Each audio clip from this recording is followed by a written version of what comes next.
전 세계에서 가장 먼저 백신을 맞은 나라가 영국입니다. 작년 11월인가요? 12월에 이 백신을 맞았는데 또 백신을 빨리 맞은 이유가 원래 워낙 거기가 또 많이 나오기도 했지만 거기서 알파 변이라고 해서 코로나의 변이기 때문에 엄청난 확산이 있었어요. 그래서 굉장히 빨리 거기서 이제 아스트라제네카 우리가 잘 아는 그 옥스포드 대학교와 이렇게 협업해서 만든 그 백신을 가장 먼저 놨습니다. 그래서 그 이후로 이제 그 알파 변이도 그 효과를 봐서 굉장히 빨리 진정이 되고 다른 유럽 국가들보다 빨리 안정이 되고 다른 유럽의 나라들보다 그 일상의 회복을 선포하려고 지난 주인가 하려고 했는데 인도의 델타 변이, 그러니까 알파 변이 말고 이제 델타 변이, 이제 인도발인데 인도가 엄청 났었잖아요. 한두 달 전에. 이제 그게 나와가지고 갑자기 또 막 10,000명 정도 막 나오네. 하루 확진자가. 그래서 이제 아니 저기 영국에서 백신을 1차 접종하자. 1차까지 접촉한 사람이 전 국민 한 80% 정도가 된다는데. 야, 그런데 뭐 또 하루에 막 10,000명씩 나오고 이거 뭐 무슨 의미가 있냐. 막 이제 그런 좀 절망적인 얘기가 나오는 걸로 제가 알고 있는데요. 또 아시잖아요. 제가 또 그런 거 보면 또 막 찾아보지 않습니까? 이게 왜 이렇게 벌어질까? 근데 이제 제가 그 공신력 있는 데이터에 근거한 걸 말씀을 드리면 전 국민의 80%인데 안 맞은 국민이 20%잖아요. 그게 한 1,600만 대. 그러니까 우리나라 인구가 비슷하더라고요. 영국이 한 6천만 되는데 안 맞은 국민이 1,200만인데 그 중에 이제 대부분이 이제 젊은 사람들이 많아요. 지금도 우리 젊은 사람들은 제일 늦게 맞잖아요. 그 변이 그 부작용에 대한 어떤 문제 때문에 최대한 좀 늦게 맞는데 그래서 이렇게 그 백신 일찍 맞는 게 그렇게 썩 기분 좋은 일은 아니에요. 근데 지금 그 영국에서 확진자의 대부분이 거의 한 3분의 2 정도 이상이 그 백신을 맞지 않은 사람들에서 이게 나온다고 합니다. 그러니까 백신을 1차라도 맞으신 분들은 그 델타 변이에도 굉장히 강한 그 상당한 효과를 보고 있다고 하고요. 2차는 뭐 말할 것도 없고 2차까지 맞으면 말할 것도 없고 그래서 그리고 이제 더 중요한 것은 이제 영국뿐만 아니라 미국 그다음에 그 델타 변이가 시작된 인도에서도 거의 비슷한 데이터가 나온다고 합니다. 그러니까 1차 이상을 맞으신 사람들은 그 돌파 감염이라고 그러죠. 그 변이에 대한 그 감염률이 굉장히 많이 떨어지고 더 중요한 거는 걸렸다 할지라도 그러니까 중증까지 가는 확률이 굉장히 적대요. 그래서 지금 영국이 많이 생기고 있지만은 젊은이들 중심이어 가지고 이렇게 중증 환자가 또 많지는 않대요. 그래서 이 모든 데이터의 그러니까 결론은 뭐냐면 결국 최대한 빨리 맞아라.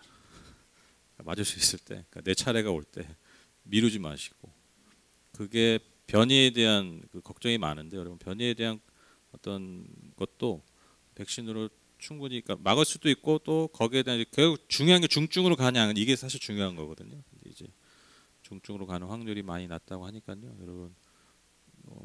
아유 지금 뭐 부작용 걱정하면 그 맞아도 뭐 별 효과 없네 이런 것에 마음 흔들리지 마시고 모든 의사들이 거의 이구동성으로 이런 얘기 한대요. 어떤 백신이 제일 좋습니까? 그러면 거의 정말 이구동성으로 이런 얘기 한다고 합니다. 내가 가장 빨리 맞을 수 있는 백신이 제일 좋다. 여러분이 기회가 되시면 최대한 빨리 잘 맞으셔서 그런 어떤 변이에 대해서 또 시시각각 변하는 것에 대해서 우리가 크게 흔들리지 않고 또 잘 극복해 나갈 것 같습니다. 제가 왜 예배당에서 자꾸 설교당에서 자꾸 뭐 백신 얘기하고 그러는데 이게 왜냐하면 그 저는 그 뭐랑 많이 싸우는 사람이냐면 두려움과 좀 많이 싸워요. 저는 눈치채셨죠? 안 치셨어요? 그 쓸데없는 두려움 있잖아요. 쓸데없는 두려움. 이걸로 막 이렇게 사람들이 흔들리고 이런 게 그러니까 물론 적절한 두려움은 긴장은 우리의 삶을 지켜주지만 그 근거가 없는 두려움은 우리의 삶을 그 소진하게 해요. 소진하게. 그러니까 별로 중요하지 않은 거 자꾸 소진하게 하거든요. 근데 이제 요즘 우리에게 가장 그런 걱정을 주는 게 이런 부분 아닙니까? 그래서 제가 뭐 어디 신문에서 뭐 그런 얘기가 나온다 뭐 그런 거 저는 이제 항상 검증을 많이 합니다. 그래서 여러분 잘 새겨 들으셔서 크게 두려워하지 마시고 맞으신 분들은 많이 안심하시고 아직 안 맞으신 분들은 좀만 더 기다리셨다가 기회가 되시면 백신 잘 맞으시기를 부탁을 드립니다. 그래야 하루라도 빨리 우리가 그때 참 어려웠지만 빨리 극복했다라고 우리가 이 시절을 추억할 수 있을 것 같습니다. 우리 예능 중에 뭐 여러 가지 있지만 그 대화의 희열인가요? 그 유희열 씨가 이제 몇몇 그 패널들과 함께 이제 초대 손님을 모셔놓고 나름 이게 좀 이렇게 삶을 좀 이렇게 살아온 그리고 연륜 있는 보통 그런 분들 이렇게 좀 뭔가 뭐 성공을 하거나 성취한 분들 이렇게 초대해가지고 여러 가지 지난 삶의 얘기들 또 뭐 언론에 많이 공개되지 않은 이야기들 그런 거 이렇게 대화하는 프로가 있더라고요. 그래서 그냥 뭐 저는 이렇게 뭐 TV를 막 찾아서 보진 않는데 이렇게 인터넷에 요즘 이렇게 클립 영상이 올라오잖아요. 이제 그렇게 그런 거 이제 가끔씩 보는데 어제 이렇게 우연히 이제 그 대화의 희열이라는 프로를 이제 저녁에 밥 먹다가 이렇게 보게 되는데 어떤 분이 나왔냐면 그 양희은 씨 아시죠? 가수 양희은 씨. 네. 그 양희은 씨가 지금 막 제가 순간 성대모사를 하려다가 참았어요. 그 양희은 씨가 나오셔서 이제 자기의 삶을 이렇게 뭐 얘기하시는데 제가 이제 다 보진 않고 그 밥 먹을 동안 딱 봤는데 그 자기가 어렸을 때 이야기를 이렇게 하더라고요. 어렸을 때. 근데 이제 어렸을 때 얘기를 하는데 간단하게 얘기하면 자기가 이제 아버지한테 그 딸이지만 굉장히 많은 사랑을 그 당시 뭐 아들이 되게 귀할 때고 그랬는데도 아주 너무 사랑을 받았는데 아버지가 막 뭐 이렇게 바람을 피고 뭐 이렇게 해가지고 가정이 갑자기 뭐 풍비박산이 나고 그게 이제 낙인이 돼서 그 아이한테 굉장히 큰 시련 어린 나이에 굉장히 많은 어려움을 겪었고 근데 또 아버지가 갑자기 돌아가셔서 또 그것에 대한 손가락질도 받게 되고 또 그렇게 돌아가시고 나서 또 갑자기 또 그 새엄마의 그 집 그 양장점이 갑자기 다 불에 타가지고 보증도 서고 불도 타고 그래서 정말 너무 급작스럽게 하루아침에 모든 삶이 다 물어요. 근데 그 어린 나이에 그런 과정을 막 얘기하는데 뭐 어마어마한 거죠. 그 중에 하나만 멀어져도 사실 쉽지 않은 건데 그게 그 어린 시절에 참 예민하고 어떻게 보면 더 사랑받고 보살핌을 받아야 할 그 시절에 소녀 가장의 삶을 갑자기 살 수밖에 없는. 그래서 이제 그 빚 때문에 노래를 시작했다고 하더라고요. 빚 때문에 빚 갚으려고. 그래서 노래하면 여기저기 불려다니면서 노래해도 한 푼도 쥐지 못하고 그 이슈 때는 아주머니가 월급 나오면 그 월급을 다 가져가. 그러니까 뭐 아무런 희망이 없었다 그런 얘기하더라고요. 아무런 희망이 없었다. 노래가 좋아서 하고 뭐 요즘처럼 뭐 내가 스타가 되기 위해서 뭐 그런 게 아니 그냥 정말 그 빚을 갖고 그냥 그렇게 살기 위해서 어떤 희망도 가지지 못하고 그렇게 살았다. 그 얘기를 이렇게 하시더라고요. 저도 이제 뭐 그분의 뭐 제가 뭐 그분 뭐 관심 가질 일이 뭐가 있겠습니까? 근데 이제 인상이 깊죠. 이렇게 방송에 나와서 노래하는 거 보면 그분의 노래는 항상 우리의 어떤 마음을 움직이는 힘이 있잖아요. 그렇죠, 양희은 씨. 그래서 이렇게 노래하는 거 종종 잘 듣고 신뢰하면서 제가 듣는 가수인데 그런 배경이 있었다는 것은 전혀 저도 처음 듣게 됐습니다. 근데 참 역설적이게도 그분의 어떤 그런 삶의 어떤 이력들, 그런 삶의 고통스러웠던 시절, 그런 아픔의 이야기들을 듣고 나니까요. 그걸 보면서 계속 제 안에서 어떤 생각이 들었냐면 그래서 저번에 노래가 그렇게 내게 다가왔었구나 라는 생각을 하게 됐습니다. 항상 뭐 거의 여지 없는 것 같아요. 뭔가 같은 노래를 불러도 아무리 기교가 좋고 아무리 아름답게 부르는 목소리라도 내 마음에 다가오지 않는 노래가 있고요. 가수가 있고요. 조금 부족한 것 같고 조금 서툰 것 같고 조금 내 스타일은 아닌 것 같고 그래도 한 소절 한 소절이 그냥 내 마음에 귓가에 머무는 게 아니라 내 마음으로 들어오는 가수 노래들이 있는데 그 배경에는 항상 우리가 알지 못하는 깊이 알지 못했던 그들의 아픔, 그런 어려움의 시절을 통과했던 삶의 이력들이 있었음을 우리가 알게 됩니다. 저는 비단 이것이 무슨 노래, 가수에게만 적용되는 것이 아니라 우리의 노래죠. 즉 우리의 찬양도 그렇고요. 우리의 신앙도 그런 것 같습니다. 내가 내 삶에서 특히 삶의 어려움 가운데서 내가 하나님을 예배할 때, 또 하나님을 찬양할 때, 또 그 가운데 하나님을 경험할 때, 그것이 쌓일 때 여러분 우리의 찬양의 고백이 그냥 하는 것 같아도 다른 고백이 되는 것입니다. 우리의 삶이 늘 어렵잖아요. 우리 아까 찬양인도 하셨던 이대 형제가 한 주 동안 평안하고 걱정이 없고 이러시진 않았죠. 이렇게 놀렸는데 네. 그러지 않잖아요. 근데 그러한 상황에서도 우리가 하나님을 찬양하고 예배할 때 여러분 그 고백은요 다를 수밖에 없고요. 그 신앙, 그 믿음의 힘은 다를 수밖에 없다라는 것입니다. 우리가 날마다 좋고 날마다 행복하면 우리가 하나님을 더 잘 믿을 것 같고 더 아름다운 목소리로 하나님을 예배할 것 같지만 여러분 사실 한번 기억해 보십시오. 우리의 믿음이 가장 빛났을 때가 언제였는지, 우리의 찬양이 가장 아름답게 주님께 올라갔을 때가 언제인지를 생각해 보면 여러분 바로 그러한 자리에서, 그러한 어려움과 결핍과 고통의 자리에서 오히려 그 찬양과 믿음의 고백이 더 아름답게 빛났던 것을 우리가 기억할 수 있습니다. 오늘 저와 여러분이 읽으신 본문은요, 이스라엘 백성들이 출애굽한 후에 여러분 그 홍해 사건, 즉 홍해가 갈라지고 이스라엘 백성은 다 건너고 나서 이거 애굽 군대, 당시 최정예 군대인 애굽 군대가 그 홍해에 다 수장되고 나서 그 놀라운 하나님의 역사를 경험한 이후에 이스라엘 백성들이 찬양한 시입니다. 노래입니다. 그래서 여러분 이 찬양은요 그 어떠한 노래보다 더 은혜가 있고요, 능력이 있고요, 그리고 진실된 찬양이라는 것이죠. 오늘 읽은 본문에는 특별히 홍해 사건을 바탕으로 해서 하나님이 이스라엘 백성들에게 베푸신 그 능력과 승리를 찬양하고 있습니다. 1절 보시면 그때 모세와 이스라엘 자손이 이 노래를 불러서 주님을 찬양하였다. 내가 주님을 찬송하련다. 그지없이 높으신 분 말과 기병을 바다에 쳐 넣으셨다. 저는 이 홍해 사건을 한마디로 이것보다 더 잘 표현한 게 없을 것 같아요. 말과 기병을 바다에 쳐 넣으셨다. 이 말과 기병이요, 요즘 말로 하면 항공모함, 가장 좋은 미사일, 전투기 이런 거예요. 그러니까 당시 고대 사회에서 가장 강력한 무기가 뭐냐면 말.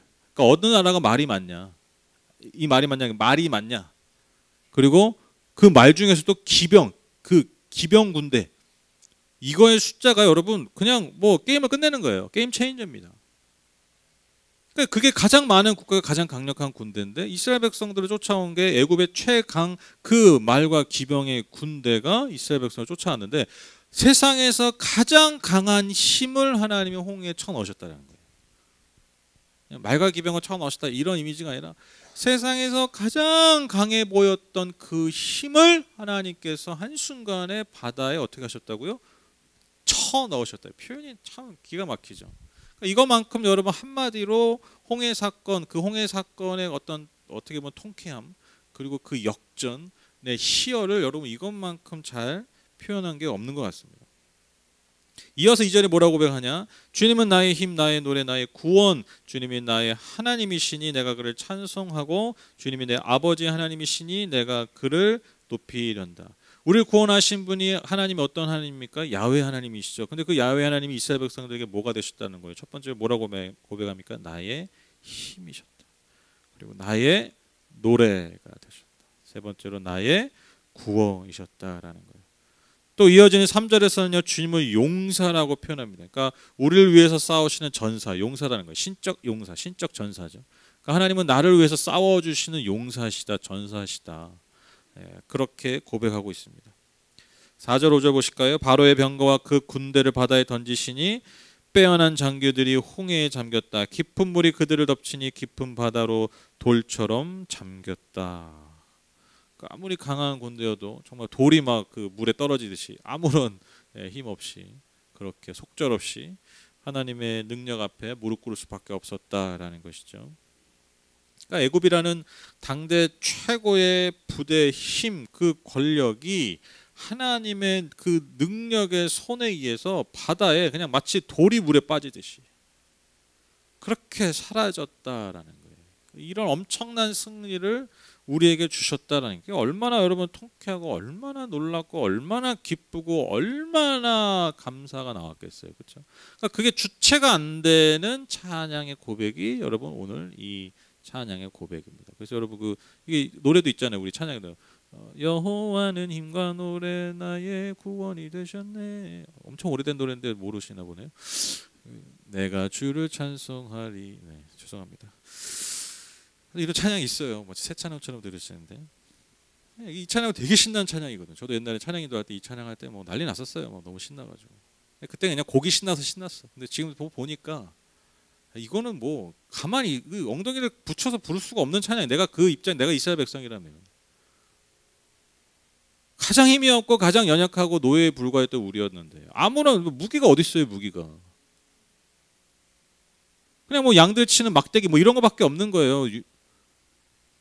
근데 지금 나를 쫓아오는 군대, 애국 군대, 이 세상에 가장 강한 군대, 가장 강력한 권력 그 힘인데 하나님이 내가 믿는 그 하나님, 그분이 이 애국 가장 강한 힘을 철저하게 이겨 주셨다. 나를 대신해서. 그러니까 여러분 이 찬양 고백이 여러분 얼마나 귀한 고백이고 놀라운 고백입니까? 그리고 오늘 6절 마지막 절은 주님의 오른손, 즉 오른손은 뭘 상징합니까? 힘을, 권능을 상징하죠. 즉 주님의 권능과 능력으로 우리의 원수를 쳐부수신 하나님을 찬양하고 있습니다. 이처럼 여러분 본문의 찬양은요, 이스라엘을 구원해 주시고요, 그들이 고난 가운데, 즉 광야 가운데 함께 하셨던 그 주님을 찬양하고 있습니다. 누구를 위해서 행동하셨느냐? 나를 위해서, 연약한 힘없는 나를 위해서 대신 행동해 주시고 싸울 힘이 없는 나를 대신해서 싸워 주셨고 절대 이길 수 없는 나를 대신해서 승리를 주신 주님을 찬양하고 있다라는 것이죠. 우리가 지금까지 살펴봐서 아시겠지만 이 찬양 어디에도요, 여러분 인간이 비집고 들어가는 자리가 없어요.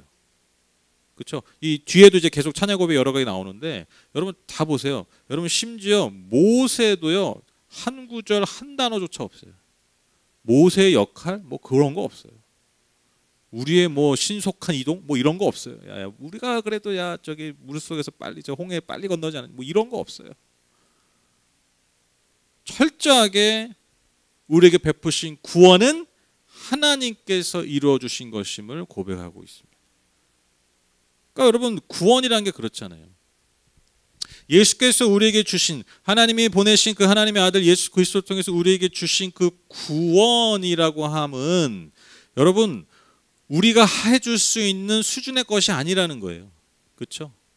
여러분 누가 뭐 나 되게 도와줬어. 그러면 우리가 가끔 그런 얘기 하잖아요. 너무 고마워.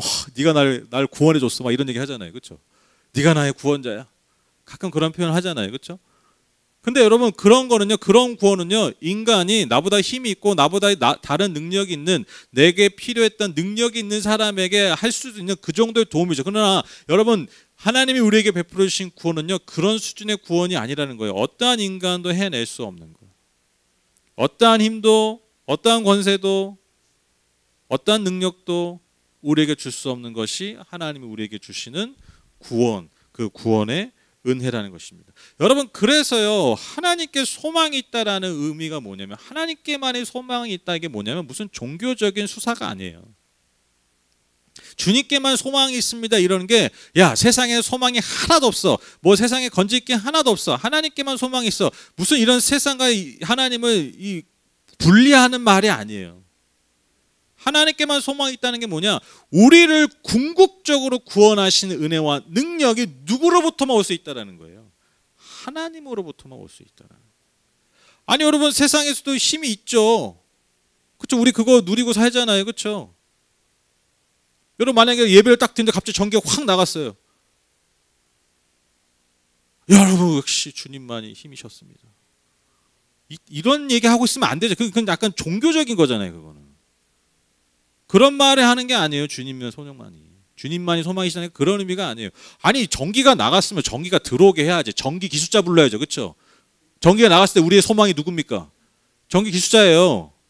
그렇죠? 동의한다고 여러분의 믿음이 낮은 게 아니에요. 전기가 나갔을 때 예배 드리는데 전기가 나갔을 때 여러분 지금 여기서 우리를 구원할 수 있는 게 누굽니까? 지금 이 와중에 전기를 만들 수 있는 분이 우리의 소망입니다. 그때 갑자기 뜬금없이 주님만이 내 소망입니다. 이런 얘기하고 있으면 그게 이상한 집단인 거예요. 그 계양산으로 올라가야 돼, 더 우리는.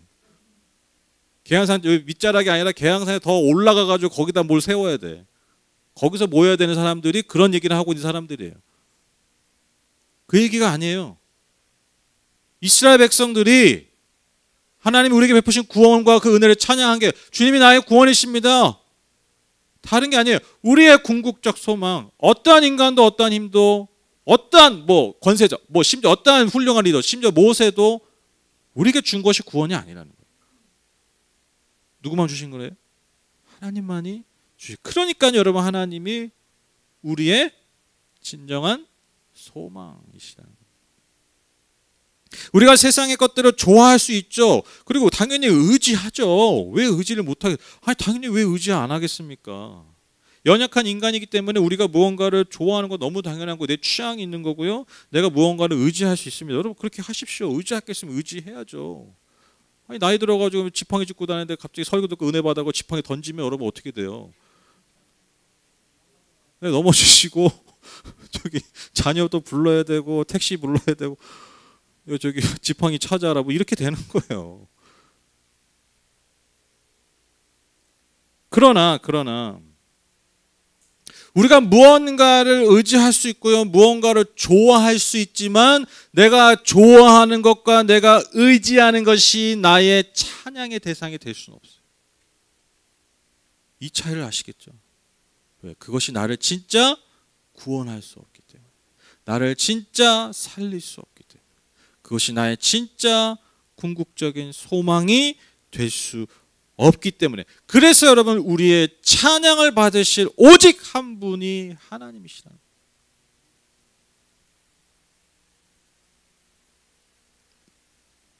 다시 반복해서 말씀드리지만 이 찬양은요, 이스라엘 백성들이 실제로 경험한 그 역사적 사건에 분명하게 나타나고 일하신 그 하나님에 대한, 그 하나님의 역사에 대한 찬양입니다. 여러분 이것이야말로 기독교 신앙의 가장 중요한 특징 중에 하나죠. 실제로 경험한 하나님, 실제로 내 삶에 역사하셨던 하나님을 믿는 것, 그리고 이 땅에 실제로 역사하신 하나님의 극치가 바로 이 땅에 육체로 오신 예수 그리스도라는 것입니다. 역사 가운데 들어오신 거예요. 인간의 삶 가운데 들어오신 거예요. 여러분 이게 기독교 신앙입니다. 그래서 여러분 우리가요 참 믿음, 어떤 참 신앙, 헌신, 순종 이런 게요 사실 진정한 믿음, 신앙, 헌신, 순종 이게요 무슨 교리적으로 되는 게 아니에요. 그렇죠? 물론 이제 어느 정도 되죠. 근데 이게 진짜는요 그렇게 되는 게 아니에요. 우리의 삶에서 역사하시는 그 하나님을 우리가 실제로 만나고 경험할 때 우리가요 온전한 신앙인이 되는 거예요. 그렇죠? 그게 완성이 되는 겁니다. 참 예배자가 되는 것입니다. 진짜 고백이 되는 거예요. 여러분 그래서요 신앙에 있어서 체험이 중요한 이유가 여기 있어요. 그러니까 제가 자주 말씀드렸지만 체험을 쫓는 신앙은요 그게 또 다른 종교적 신앙이에요. 그렇죠? 체험하려고, 경험하려고 하는 거예요. 그러니까 예배당에 나오는 이유가 뭐냐면 하나님을 경험하려고 나오는 거예요. 그러니까 뭐라도 막 느껴야 돼. 이게 목적이 되면요 예배에 주객이 전도된 거죠. 그렇죠? 예배라는 게 누구에게 드리는 거예요? 첫째로 물론 교제니까 예배라는 게 쌍방의 관계지만 여러분 예배의 1차적인 게 뭐예요? 누구를 위한 겁니까? 이거 헷갈리시면 안 되잖아요. 이거를 누구를 위한 거예요? 하나님을 위한 거죠. 그렇죠? 이거를 고민하시면 안 되지. 하나님을 위한 거잖아요. 근데 내가 예배를 드리러 올 때 내가 뭔가를 경험하려는 게 목적이 돼버려요. 그럼 누구를 위한 게 예배의 목적이 돼버려요? 누가 먼저예요? 내가 먼저인 거예요. 내가 먼저. 그러니까 뭔가 하나님을 경험하려는 마음은 좋은 거죠. 사실 좋은 건데 그게 어느 순간 목적이 되고 그게 예배의 이유가 될 때 알게 모르게 여러분 예배가 주객이 전도되는 거죠. 그렇죠? 제가 종종 말씀드린 게 뭡니까? 하나님은 경험의 대상 이전에 뭐예요? 경배의 대상이에요. 그리고 이걸 뒤집으면요. 내가 하나님을 진짜 경배할 때요. 하나님은 경험하게 됩니다. 경험하려고 하면요. 경배가 안 된다니까요. 내가 경배할 때, 내가 하나님을 참으로 예배할 때 하나님이 때를 따라 그분을 계시하시고 나타내시고 경험케 하시는 겁니다. 그거는 내가 선택하는 게 아니에요. 내가 뭐 열심히 한다고 되는 게 아니에요. 열심히 해서 응답하실 때가 있는 거지 내가 열심히 한다고 하나님이 경험되는 게 아니에요. 그러니까 이거는 뭐 하나님 만나는 게 공식입니까? 그러니까 주권이 누구에게 있는 거예요? 내가 나한테 있는 거예요. 내가 열심히 하면 하나님 만날 수 있어. 이게 철저하게 내 중심, 내 의죠. 내 의.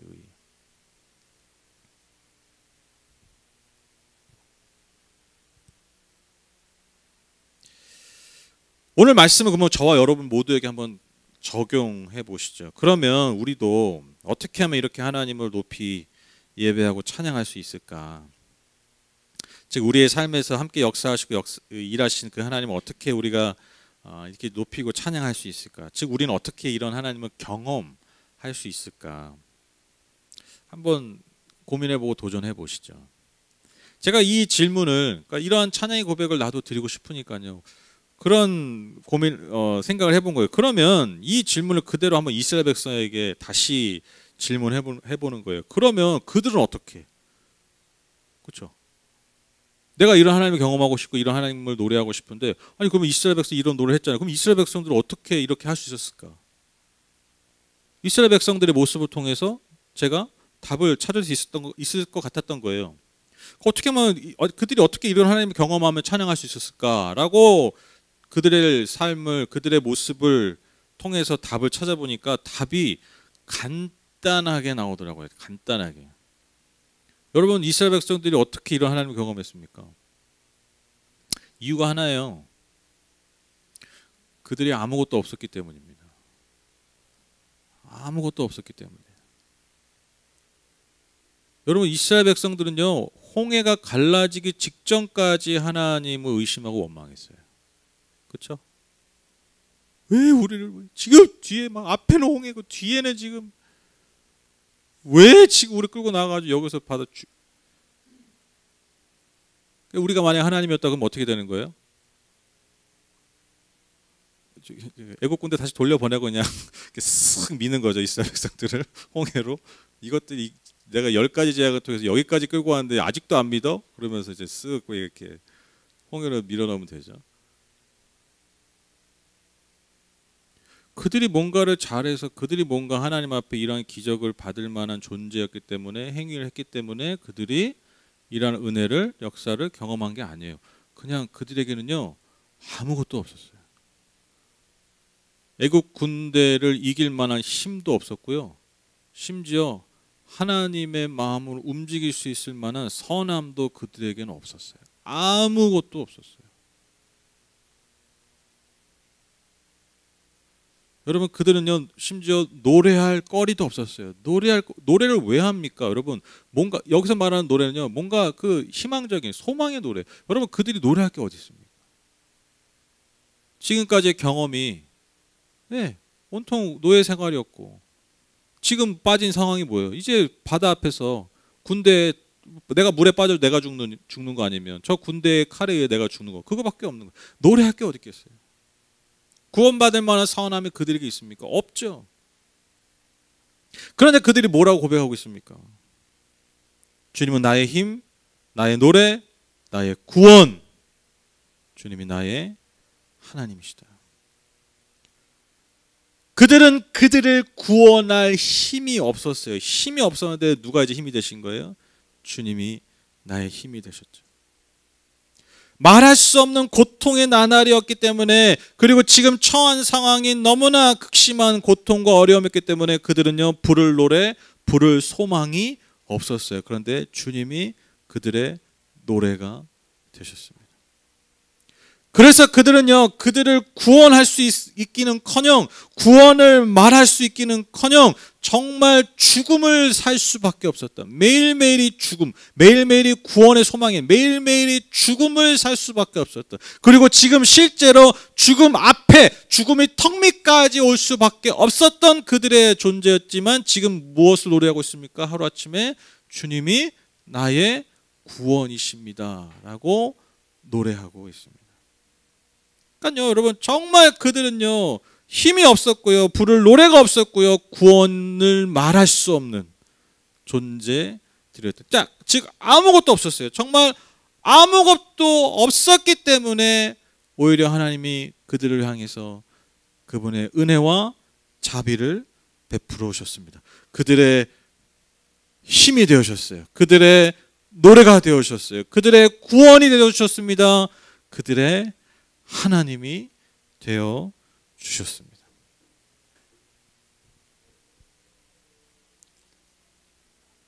그러니까요, 여러분, 이런 찬양이 나오지 않겠습니까? 이런 노래가 나오지 않겠어요? 정말 나한테는 아무것도 없었는데 하나님이 다 싸워주시고 승리를 주시고 구원해 주시니까요, 여러분, 이런 고백을 여러분 북치고 소고를 치며 춤추며 노래할 수밖에 없었다라는 것입니다. 제가 한 번 더 생각해 보니까 여러분, 이런 살아계신 하나님, 이런 역사하신 하나님을 만나지 못하는, 그러니까 만난 사람이 아니라 만나지 못하는 사람들의 특징, 이걸 딱 뒤집으면 돼요. 뭔지 아세요? 뭔가 있다고 착각하는 사람이에요. 나한테 내 삶을 꾸려나갈 힘과 능력이 있다. 그렇게 알게 모르게 내가 쥐고 있는 힘을 의지하고 그 안에서 뭔가 자꾸 자신을 증명하려고 하는 사람들이 바로 이런 하나님을 경험하지 못한다라는 것이죠. 내게 이길 만한, 내가 이 세상을 이길 만한 힘이 있다라고 착각하는 사람이 여러분 하나님을 경험할 수 없어요. 이런 노래를 부를 수 없어요. 내가 가지고 있는 힘을 자랑하고 의지하다 보니까요, 이들이 부르는 노래는 다르죠.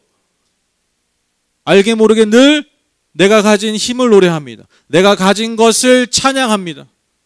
그것을 기뻐합니다.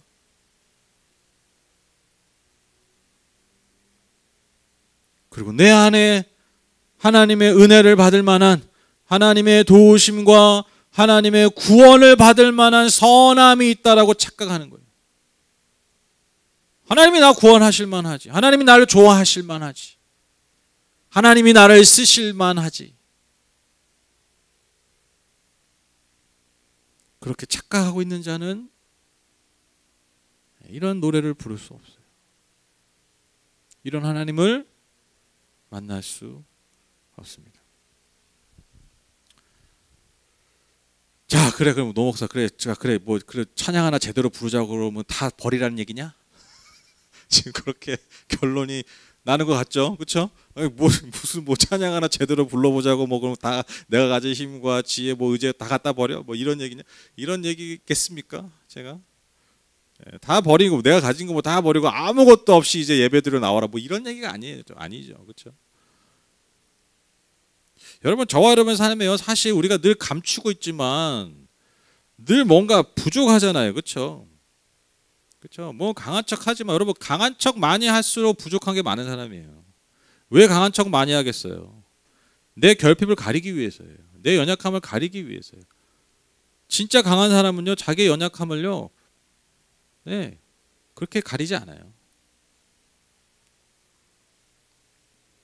우리가 참 연약합니다. 인간에게 다 그래요.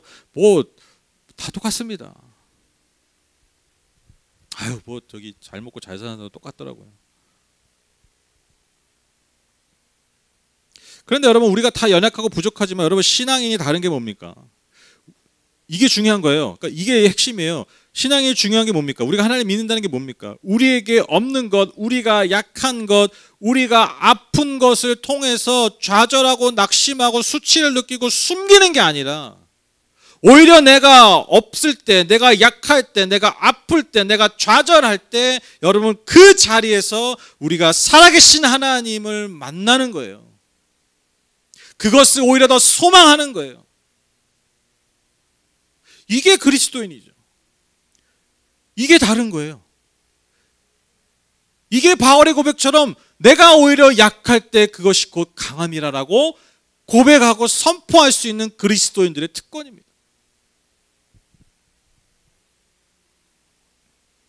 내게 뭔가 없을 때, 내가 약할 때, 내가 아플 때, 내가 좌절할 때 오히려 그 자리가 하나님을 만나고 하나님을 경험하고 나아가서 그 만난 하나님을 더 소리 높여 더 기쁘게 노래하고 찬양할 수 있는 그 역전의 용사들이 바로 그리스도인이라는 것이죠. 그리고 내가 아무것도 없을 때, 내가 진짜 약할 때,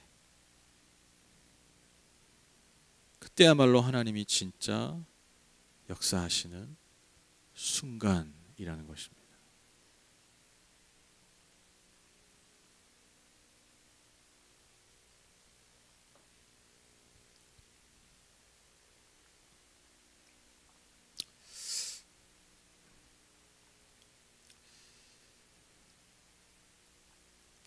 제가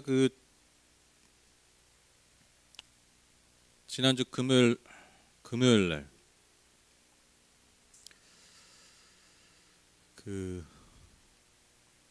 성도님들한테 이제 성도님들 몇 분이랑 이제 청년들 몇 명한테 이제 전화를 했어요. 전화를 해가지고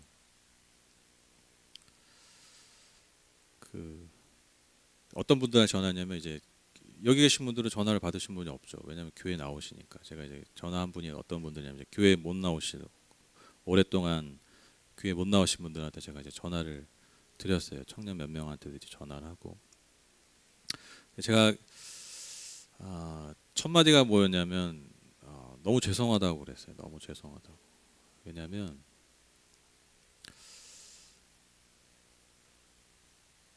그러니까 이제 뭐 제 나름의 그 어떤 변명이죠. 제 나름의 변명. 근데 아주 구차한 변명이 뭐냐면, 그러니까 이제 또 뭐 작년 연말부터 또 이제 확진자가 많아지니까 이제 근데 이제 뭐 또 그 전에도 뭐 1, 2차 때 이제 뭐 또 한두 달 그렇게 하다가 또 다시 이렇게 오고 그랬잖아요. 그래서 또 이렇게 되겠지 했는데 이제 그게 뭐 계속 길어지는 거예요. 계속 이제 길어지다 보니까 이제 계속 그럴 수는 없으니까 이제 선착순으로 이제 예배하기 시작하지 않았습니까?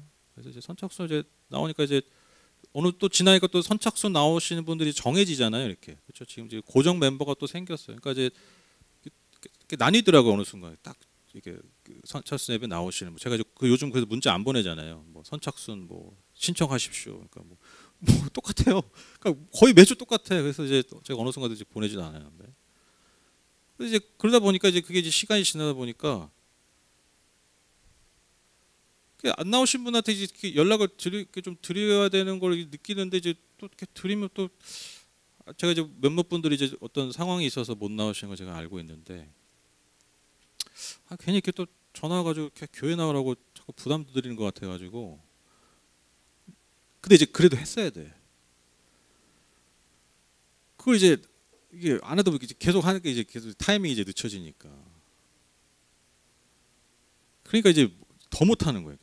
더 염치가 없어지고 그러니까 이제 더 못하고 막 그렇게 되는 거예요. 근데 이제 제가 뭐 이제 누가 이제 그런 것들을 얘기해줘서 감사하게도 너무 제가 좀 내가 진짜 너무 잘못했다. 그래서 이제 연락을 드렸는데 근데 이제 그냥 뭐 무슨 별 얘기 안 하잖아요. 그냥 잘 지내시냐고, 어떻게 지내시냐고, 뭐 힘드시냐고 그렇게 해서 뭐 이렇게 얘기하는데 이게 모르겠어요. 그분은 어떻게 느끼셨는지 모르겠지만 저는 이게 제가 들을 때는 전화 뭐 별 얘기도 안 했는데 그냥 대화하고 그냥 어떻게 지내시냐 그 얘기 듣고 하는데 그렇게 좀 되게 그 대화를 되게 좋아하시는 것 같더라고요. 그 순간을. 근데 좋아하신다, 뭔가 이렇게 좋아하시는 것 같은데 뭔가 마음이 너무 어렵더라고요. 내가 이걸 뭐라고 이걸 지금까지 이렇게 안 했을까?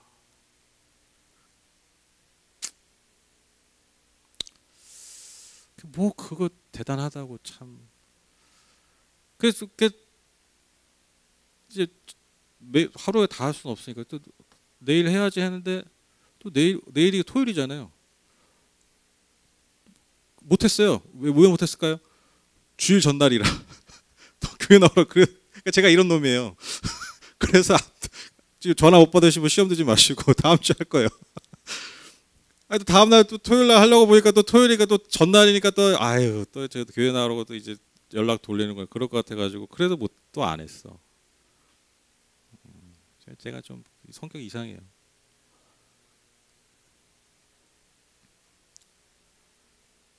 그것뿐만 아니라 여러 가지 제가 신앙적으로나 챙기고 돌보고 특히 어려운 지체들 성도님들 제가 좀 더 했어야 되는데 살피고 살갑게 좀 했어야 되는데 그러지 못했다라는 것에 대한 그 어떤 자각과 그 자각에 따른 그 죄송함과 그 제 자신에 대한 어떤 참 실망감과 뭐 어떤 여러 가지 감정들이 참 며칠간 아주 폭풍처럼 저 자신을 휘감싸고 있습니다. 그래서 지금 제가 이 자리를 빌어서 정말 성도님들한테 진심으로 죄송하다는 말씀, 우리 청년들한테도 여러 가지로 그런 말씀을 꼭 드리고 싶었어요. 그러니까 제가 이 말씀 드리냐면 되짚어 보니까 진짜 아무것도 없는 사람이었구나. 아무것도 없는 사람이었구나. 그걸 느끼는 거야. 아무것도 아닌 거야. 아무것도. 진짜 하나님 은혜로 교회가 유지되고 정말 그냥 뭐 식상한 말로 상투적인 말로 역시 하나님이 교회를 은혜로 웃기시면 이게 아니라 정말 하나님이 이 교회를 은혜로 지금까지 이끌어 오셨고 돌봐주셨거나라는 것을 정말 새삼이 아니라 아주 절실하게 깨달았던 그런 시간이고 지금도 깨닫고 있습니다. 정말 하나님의 은혜와 도우심 없이는 하나님의 능력 없이는 아무것도 아닌 존재임을 깨달으니까요. 처음에 이제 낙심되죠. 처음에 되게 낙심되고 지금도 뭐 이렇게 마음이 막 편하진 않아요. 지금도 되게 어렵고 근데 이제 어제 말씀을 준비하면서 조그만 희망이 소망이 피어오르기 시작했습니다. 그래 이제 내가 다시 노래하고 내가 다시 찬양하는 자리가 다시 여기서부터 시작해야 되는구나 라는 것을 깨닫게 됐습니다. 여러분 희망이 없던 이스라엘 민족 가운데서 역사하셔서 아무런 힘과 부를 노래와 구원을 말할 수 없었던 그들에게 찾아가셔서 은혜를 주시고 복을 주시고 자비를 베푸시고 그들을 구원하신 그 하나님의 은혜가 여러분 때로는 아무것도 없어 좌절하고 낙심하는 우리의 삶 가운데 찾아오시는 바로 그 하나님이 되시기를 주님의 이름으로 축복합니다. 저와 여러분이 믿는 하나님이 바로 그런 분이십니다. 늘 잊지 마십시오. 늘 잊지 마세요. 뭘 잊지 말어? 이걸 잊지 마세요. 하나님은요, 내가 그럴싸할 때 찾아오시는 분이 아니에요. 내가 그분을 만날 때 만날 만한 모습을 갖추고 있을 때 오시는 분이 아닙니다. 하나님은 내가 아무것도 없을 때 오히려 더 주의 깊게 보시고요. 오히려 더 깊이 찾아와 주시고 자비를 베풀어 주시는 분입니다. 여러분. 그래서 때로는 아무것도 없는 게 은혜일 수 있어요. 그것이 내 자랑이 될 수 있습니다. 제가 저를 자랑한다는 게 아니라 그런 은혜가 있을 수 있어요. 그래서 여러분 그럴 때가 오더라도 낙심하지 마시고 거기에 내 마음을 다 쏟지 마시고 그 자리에서 홍해를 가르실 수 있는 그 하나님의 은혜가 저와 여러분의 은혜요 역사가 되기를 주님의 이름으로 축복합니다. 고린도후서 6장 8절 10절 이 말씀 참 힘이 되는 말씀입니다. 소망이 되는 말씀입니다. 제가 읽도록 하겠습니다. 우리는 속이는 사람 같으나 진실하고 이름 없는 사람 같으나 유명하고 죽는 사람 같으나 보십시오, 살아 있습니다. 징벌을 받는 사람 같으나 죽임을 당하는 데까지 이르지 않고, 근심하는 사람 같으나 항상 기뻐하고, 가난한 사람 같으나 많은 사람을 부유하게 하고, 아무것도 가지지 않은 사람 같으나 모든 것을 가진 사람입니다. 기가 막힌 말씀이죠. 아무것도 가지지 않은 사람 같으나 모든 것을 가진 사람입니다. 하나님이 저와 여러분의 소유가 되어 주셨습니다. 하나님이 여러분을 그분의 소유 삼으셨습니다. 그래서 우리가 아무것도 없는 듯하나 우리 모든 것을 가진 사람입니다. 이것이 여러분의 진정한 힘, 진정한 노래, 진정한 구원이 되시기를 주님의 이름으로 축복합니다. 우리 같이 찬양하실까요?